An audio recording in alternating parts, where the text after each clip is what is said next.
बाभुळगाव शहरातील नेहरूनगर येथे लाखो रुपये खर्चून बांधलेले अल्पसंख्याक सभागृह धोरखात पडलेले आहेत.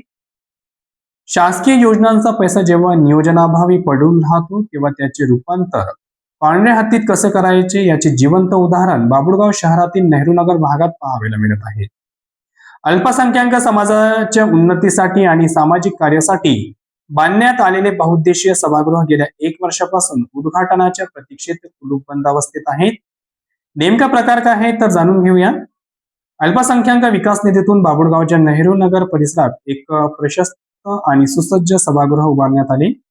या इमारतीसाठी शासनाने कोट्यवधी रुपयाचा निधी खर्च केला. इमारतीचे बांधकाम, रंगरंगोटी आणि आवश्यक विद्युतीकरण होऊन आता वर्ष उलटून गेलेले आहेत.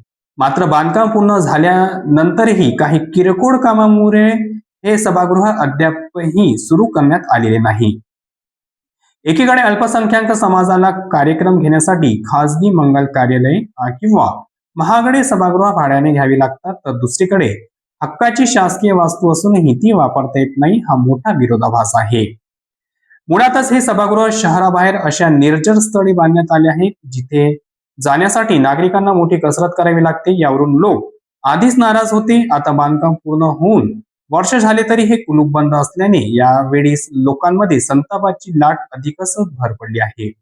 आमचे न्यूज चॅनल या प्रकरणाचा पाठपुरावा करत असून जोपर्यंत हे सभागृह समाजाच्या सेवेसाठी खुले होत नाही तोपर्यंत आम्ही प्रशासनाला जाब विचारत राहू.